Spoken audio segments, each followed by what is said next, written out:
من الشيطان الرجيم بسم الله الرحمن الرحيم رب اشرح لي صدري ويسر لي أمري واحلل عقدة من لساني يفقه قولي أما بعد.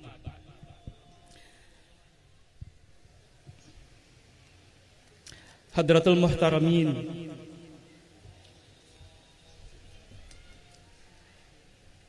Pir Mujtaba Faruhul Batsyah,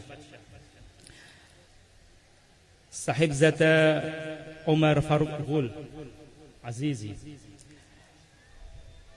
Ustaz Zamur Khan, Said Zamur Khan,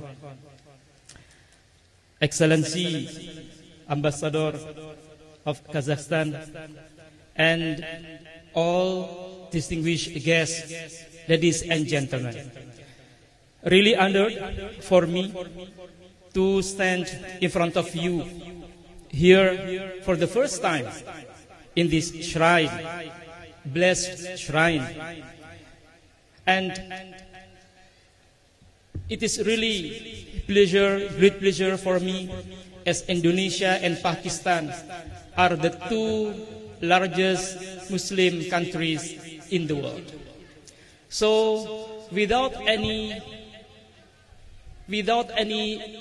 reason, naturally we are brothers, we are sisters.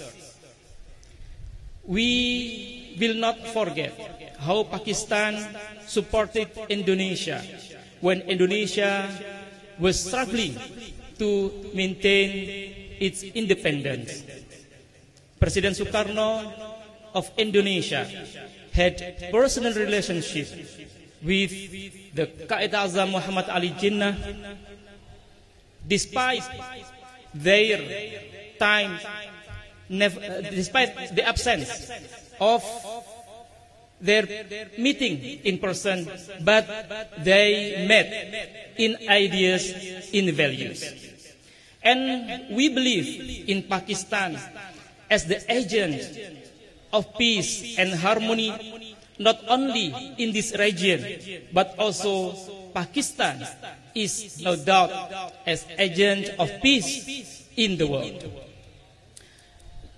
Distinguished guests, ladies and gentlemen, why I personally can say that Pakistan is agent of peace? Because Pakistan is the land of tasawwuf. Pakistan is the land of Sufism.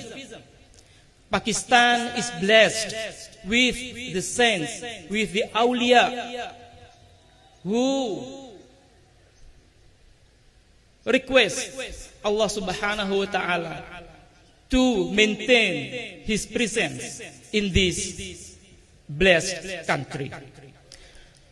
Whenever Pakistan always maintain its relation to awliya illah, to the saints of Allah, inshallah, Pakistan will be always under protection of Allah subhanahu wa ta'ala. Inshallah. Anyone fall in love, he or she must protect those beloved, right? If Allah subhanahu wa ta'ala always loves His saints, His awliya illah in certain part of the world, inshallah, this world, this land would be protected under blessing of Allah subhanahu wa ta'ala. This is what we see when Pakistan defends itself from others, despite underestimate, despite lack of something, but alhamdulillah, protection from Allah is there. It's the same with Indonesia. When Indonesia was struggling against the colonialism, the Dutch at the time, we were nothing. We didn't have modern equipment. We didn't have sophisticated military equipment. But our struggle was so strong. Why? Because we were blessed by Allah Subhanahu wa Ta'ala through the presence of awliya illah, the presence of the saints of Allah Subhanahu wa Ta'ala. Distinguished guests, ladies and gentlemen, as I said to you, Pakistan and Indonesia now are two largest Muslim countries in the world. And this year, both countries will celebrate 75th anniversary of bilateral relations between Pakistan and Indonesia. 75th. We don't have any problem in politics, in diplomacy, in the government. We don't have any problem. Indonesia and Pakistan are always brothers. But we have to maintain these cordial relations, these strong relations, through more concrete words. Last October, the Indonesian embassy in Islamabad brought 55 Pakistani business people to come to Indonesia to connect with their counterparts in Indonesia to do business, to do economic relations, to do investment, and vice versa. Last April, the Indonesian businessmen and women, 40 businessmen and women from Indonesia, paid return visit to Pakistan to join Expo in Lahore. Pakistani students are the largest recipients of scholarship of the government of Indonesia. There are more than 400 Pakistani students are now living in Indonesia to study in all fields of study. And the tourists from Pakistan to Indonesia, just recently, last year, raised by 60%.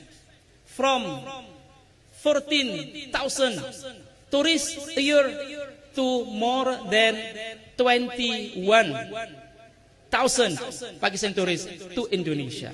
And vice versa, there are growing Indonesian tourists to come to Pakistan, whether they want to just relax in northern part of Pakistan or to visit the shrines across Pakistan, or they want to visit the religious sites in Pakistan, but all of them are tourists.